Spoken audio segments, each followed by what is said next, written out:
Have you ever looked your boss in the eye and said, "I don't want a salary. I only want results"? Would you dare to put your entire value on the line like that? Or do you need safety before you allow yourself to believe? If 20 people said no, how many rejections would it take before you quit? 3? 5? Or the very first one? What kind of person gets rejected day after day, for an entire month, walks out humiliated, and still comes back the next morning, as if nothing ever broke them? Is it money? Or is it something far more powerful than money? If you've ever felt tired, doubted yourself, or wondered why others succeed while you stay stuck, this story will confront something uncomfortable inside you. Because sometimes, failure isn't what stops us. It's how quickly we accept no as the final answer. Kerr was an ordinary employee at a newspaper company. Not a top salesman. No special connections. Just someone new to the world of advertising sales. But Kerr had something most people don't have. Absolute belief in himself. In his first days at the company, he said something that shocked his manager. "I don't want a fixed salary. Pay me only commission, based on results." That meant one thing. If he didn't sell ads, he wouldn't earn a single dollar. While others chose safety, Kerr chose pressure. For him, this wasn't just a job. It was a test of who he really was. Kerr didn't start with easy clients. He did the opposite. He made a list of 20 businesses that every other salesperson in the company avoided. Names everyone believed were impossible to close. No one encouraged him. No one believed it would work. To them, this list was nothing more than guaranteed rejection. Before meeting a single client, Kerr locked himself in a small room.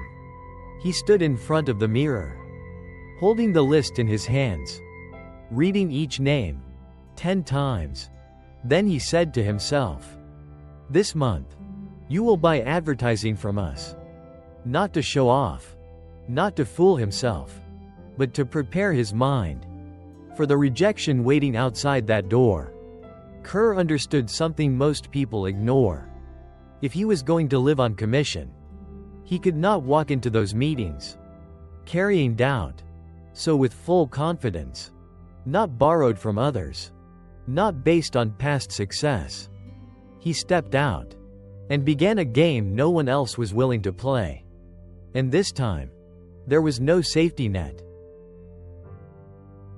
The early days weren't easy. Kerr was still being rejected. Some meetings ended in minutes. Some doors barely opened before they shut again. But then, something changed. One client from the impossible list said yes. No celebration. No applause. Just a simple agreement. Then came the second client. Then the third. 3 out of 20. Not a big number, but enough to shift the atmosphere around him. Doubt turned into silence. Whispers faded away. A few days later, Kerr closed 2 more deals. Out of 20 clients once considered untouchable, only 1 remained. By the end of the month, the results were undeniable. To everyone else, Kerr had won. He had proven his decision was right. He could have stopped there. Early success creates a dangerous feeling. The feeling that the game is over. Kerr could have moved on, found new clients, pushed for higher numbers. But deep down, he understood something most people miss. Small wins are only the beginning. Because sometimes, the real test doesn't appear when you're failing. It appears the moment you believe you've already done enough. In the second month, Kerr didn't look for new clients. He went back to the last name on his list. Just one person. But the hardest one. Every morning, the moment the shop opened, Kerr walked in. He introduced himself. He explained. He asked. And every single time, The answer was the same. No. Not today. Not tomorrow. Not this week. Most people would stop. Most people would take that as a sign to walk away. But Kerr didn't. Each time he was rejected, he acted as if he hadn't heard it. No arguing. No pushing back. He simply nodded, smiled, and left. Then the next morning, he came back. Day after day. Week after week. No promises.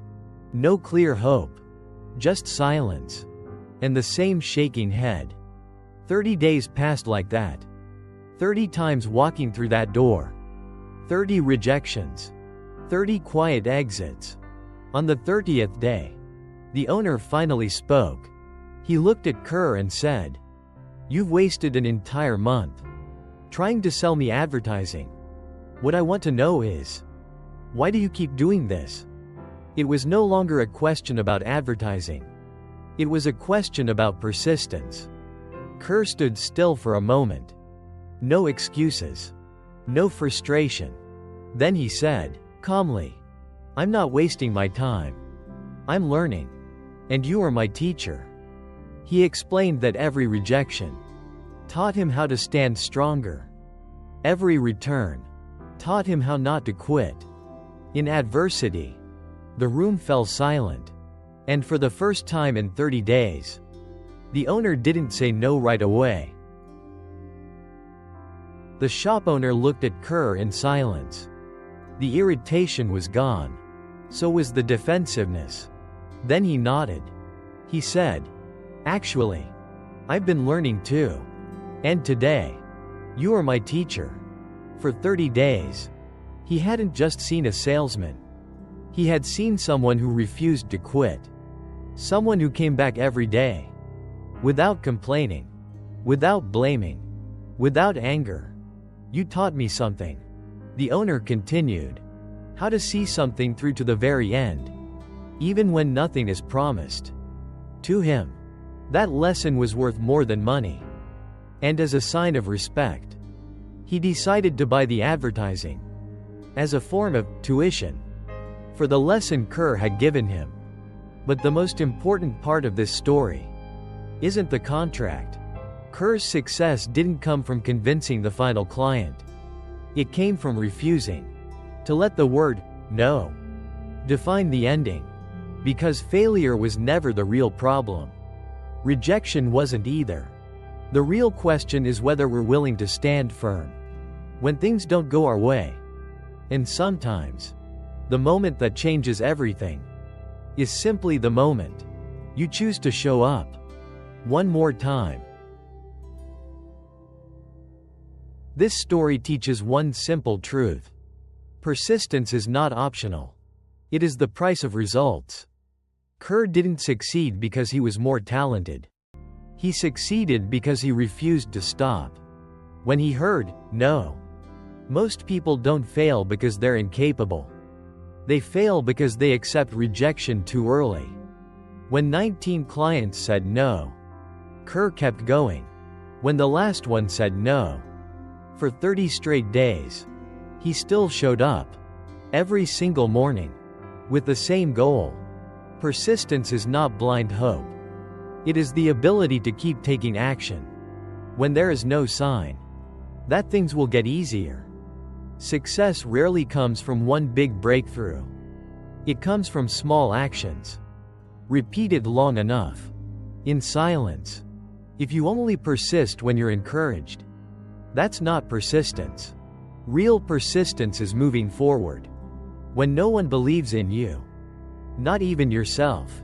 In the end, what separates winners from everyone else is not how many times they are rejected, but how many times they choose to stand back up after each rejection. And as long as you keep moving forward, you are not defeated. If you're still pushing forward every day, even when no one sees the results, listen closely. You are not failing because you're moving slowly. You only fail when you stop. The world does not reward those who quit early. It rewards those who persist. If this story gave you the strength to keep going, subscribe to the channel. Because every video here is a reminder. You don't need to be perfect. You don't need to be faster than anyone else. You just need to keep going. Keep moving forward.